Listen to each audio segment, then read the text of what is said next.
A lot of people are afraid of AI. They're afraid it's going to take their jobs. They're afraid it's going to replace humans. They're afraid it's going to become too powerful. And a lot of parents, understandably, are afraid of what this means for their kids. Will they even have a future? Will school still matter? And will hard work still pay off? Here's the important part. Some of these fears are valid, but many of them come from misunderstanding what AI actually is. So in this video, I want to do three things. Firstly, I want to explain why people are afraid of AI. Secondly, I want to separate fake fears from real ones. And third, I want to talk about how to prepare for what's actually coming. Not with hype, not with panic, but with understanding. Why humans fear new technology. They've always feared new technology, just as a race in general. When the printing was invented, people said it would destroy memory and thinking. When electricity became widespread, people thought it was dangerous and unnatural. When the internet arrived, people said it would collapse society. And now we have AI. Fear isn't a sign that something is evil. Fear is a sign that something is powerful and unfamiliar. And a good way to think about this is like fire. Fire can cook your food, it can heat your home, but can also burn your house down. Fire itself isn't good or bad. It depends on how well you understand it and use it. AI is the same. The danger isn't the existence. The danger is not knowing how it works. I suppose what AI actually is, one of the biggest reasons people are afraid of AI is because they think it's thinking. It's not. AI doesn't think. It doesn't understand. It doesn't have awareness. It doesn't have goals. It's a pattern recognition system. And a good metaphor for this, you'll see that I'm a man of metaphors as I go through this content, but a good metaphor is a calculator can do maths faster than any human alive, but it doesn't understand numbers, it doesn't understand maths, and it doesn't know what it's doing. It's extremely good at following patterns and rules. AI is like a calculator for patterns. It looks massive amounts of data sets and learns what usually comes next. That's it. No consciousness, no intention, and no desire. Understanding this removes a lot of unnecessary fear. Another common one that I hear often is AI is going to take all the jobs. And here's the truth. Some jobs will disappear, some will change, and many new ones will be created. This happens with every technology or major technology shift. When tractors were invented, farm labour collapsed. When computers arrived, typists disappeared, but software engineers, designers and analysts were born. AI is no different, and a good metaphor is this. Think of work like a set of tools. AI isn't the worker, it's a power tool.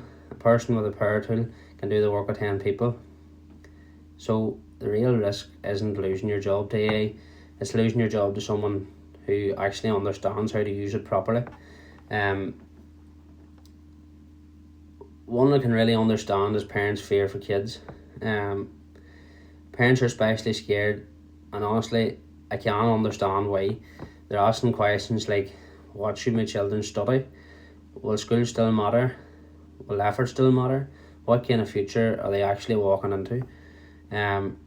It feels like the rules are changing, and essentially they are in a way, but here's the important part. This is not the first time it's happened. 100 years ago, parents worried that industrial machines would ruin their future. 50 years ago, they worried computers would do the same. Every generation faces a new kind of intelligence. This one just happens to be artificial. The mistake parents make is trying to prepare their kids for specific jobs. That's like training someone to ride one exact horse when the whole world's moving to drive cars. The future belongs to people who can learn fast, adapt, think in systems, communicate, understand technology, and direct tools instead of being replaced by them.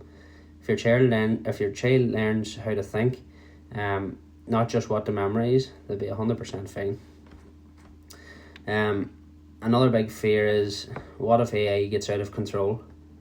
And this one deserves serious discussion. Not science fiction, real discussion. The real risk is not that AI becomes evil. AI has no morals, no values, and no intentions. The real risk is misalignment. That means we give a system a goal, it pursues it in ways we didn't expect. It's like telling a robot to make people happy, and it decides the best way to do it is to drug everybody. That's not evil, it's literal. And that's why safety, alignment, and control matters. This is not fear mongering, it's just real research. And again, the solution is not to panic. It's understanding how systems work and trying to implement systems to alleviate it getting out of control. I'll try and separate some fake fears from real ones. Fake fears is AI becoming conscious overnight, AI having emotions, AI suddenly deciding to destroy humanity, AI wanting power. These come from movies. There's a couple of Netflix films on them there at the minute. But some of the real fears is economic disruption, power concentration, misinformation, automation without preparation, some misaligned systems, and people using AI without understanding it. The danger isn't AI, the danger is humans using AI badly. And it definitely needs focused on. AI is like a new continent. Some people will be scared of it, some people will ignore it, and some will explore it. The explorers are going to shape the future. If you understand how the systems work, you stop being afraid of them and you start directing them. That's the shift from fear to literacy, from reaction to intention. If some of this is you found interesting, this channel exists to build that literacy, not hype, not panic, and no shortcuts. Understanding, because people who understand AI, they won't be replaced by it. They'll be the ones shaping how it's used. And in the next video, I'll aim to break down what AI can and can't do, and why that distinction matters more than most people realise, to be honest. If that interests you, hit the subscribe button or the follow button, depending on what platform you're on. This is just the beginning, and I hope you enjoyed the video. See you on the next one.